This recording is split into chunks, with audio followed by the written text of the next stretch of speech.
right here, Morathi, the Shadow Queen. So you transformed her, and you want to know, best strats, kind of the stats. Is she better in her human form? Is she better in her monster form? So let's take a look at the monster form and see what type of damage you can do on the battlefield. Awesome named character, really cool lore. Everybody who knows Dark Elves, Daughters of Cain definitely knows Morathi. Awesome, really awesome model. And yeah, let's hop in and take a look and see what you can do on the battlefield. Josh for 6 Up Tabletop. Appreciate you guys being here. And yeah, alright, let's get it. Yo, you're in your hero phase. Got the Hierarchal. And you know what? You transform in her. Boom! There we go. I think I spent a long time, pretty much a whole day, working on her. The face turned out pretty good. Got the Heart of Cain, the Heartrender Spear, a little bit of a snowy base, the fire, and yeah. So this model is one of my favorite models that I had the privilege to go through and paint. Hope you guys enjoy it. I think it makes for a really awesome centerpiece.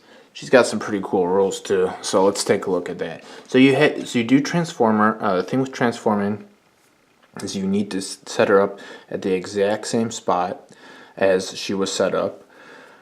She can be set up within 3 inches if the Hierarchal was within 3 inches of an enemy. If not, it's got to be outside of 3, and you got to pretty much, essentially there's a big paragraph, but it says she needs to be set up as close as possible, and if you can't, you need to keep moving until she can fit somewhere.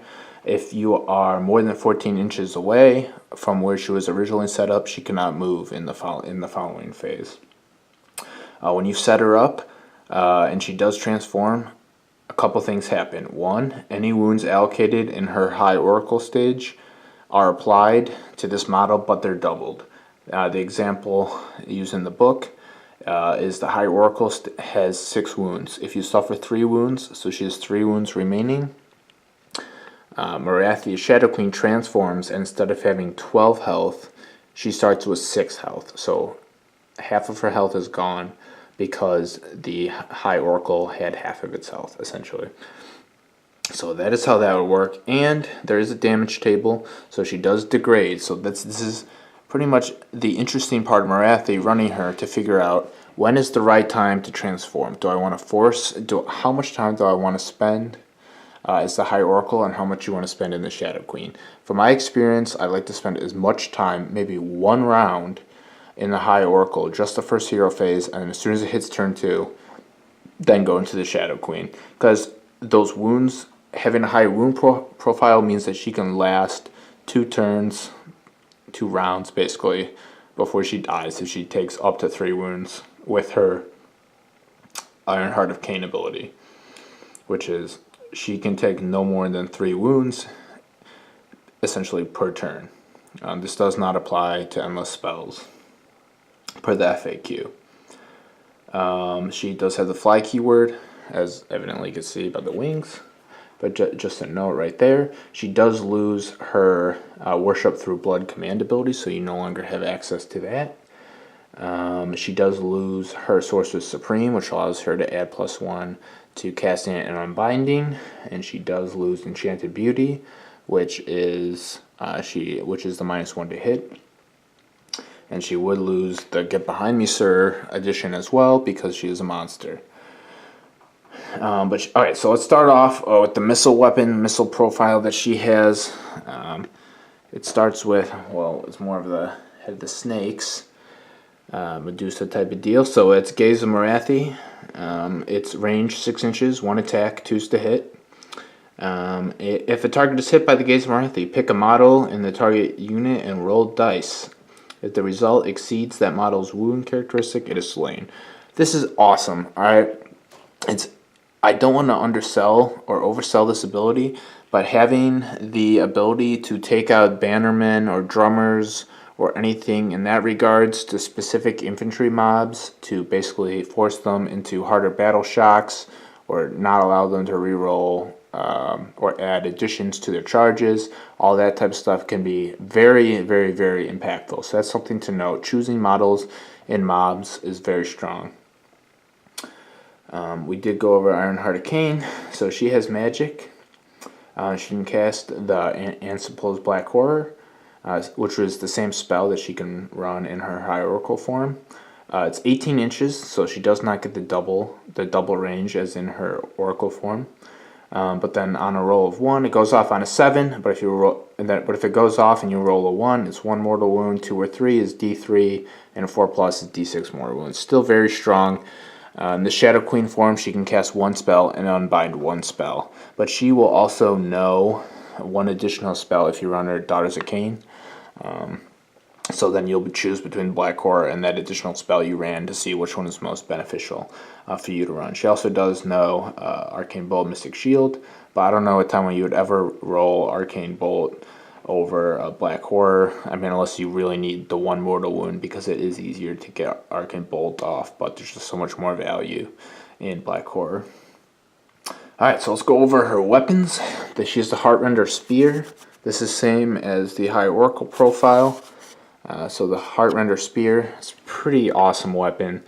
She does a ton of hurt on the battlefield and is extremely tanky. So the Heartrender would be 2-inch range, and the attacks at maximum profile is 6. 3's to hit, 3's to wound, Ren -2, 3 damage. So 6, so that's 18 potential damage just for the spear right there, which is pretty incredible. But that is at top profile. It's not often that you will be at top profile, but the second profile is 5 attacks, so that could be more reasonable to expect at 15 damage potential out of that. She has a Crown of Serpents right there. It's 1 inch, 1 inch for the range, 5 attacks, 3's to hit, 3's to wound, no rend, 1 damage. So this is kind of just like a spam ability, a maximum of up to 5 damage. But it is nice to have additional profiles just to sneak some wounds in case you're fighting against basically a mob that has pretty bad saves. And then she has her Envenom Tail right there, so it's a pretty strong one as well. 3-inch range is 1 attack, 3's to hit, 3's to wound, Ren -2, and at top profile it's a flat 6 damage, which is incredible. And at the second profile and third profile, it's both D6 damage. So this can be a huge bomb. Really easy to hit, really easy to wound. As the game gets later, if you guys know Daughters of Cain, you'll be able to reroll 1s to hit and to wound as the game goes on. So this is pretty much fantastic because most of your weapons will always be hitting and always be wounding with these type of profiles. So she does degrade a little bit. Here's a look at the damage table. If you guys need to pause or look at that, it's also on the War Scroll, so you can check that out as well.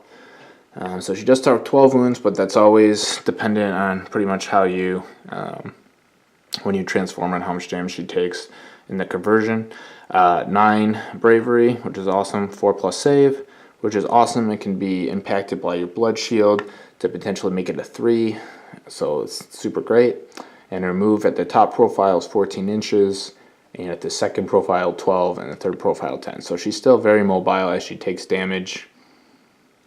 But as she does take more damage, she does start to degrade a little bit. So I would recommend transforming her with as little damage as possible, as she can be very tanky and extremely hard for your opponent to deal with. Alright, this is Josh for 6 Up Tabletop. I hope you guys enjoyed the model. Hope you guys enjoyed these videos.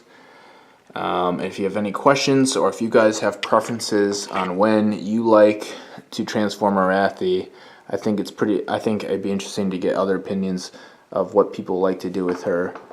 Yeah, so I hope you guys enjoyed. Josh for 6 Up. You guys have a great day, and thanks for watching.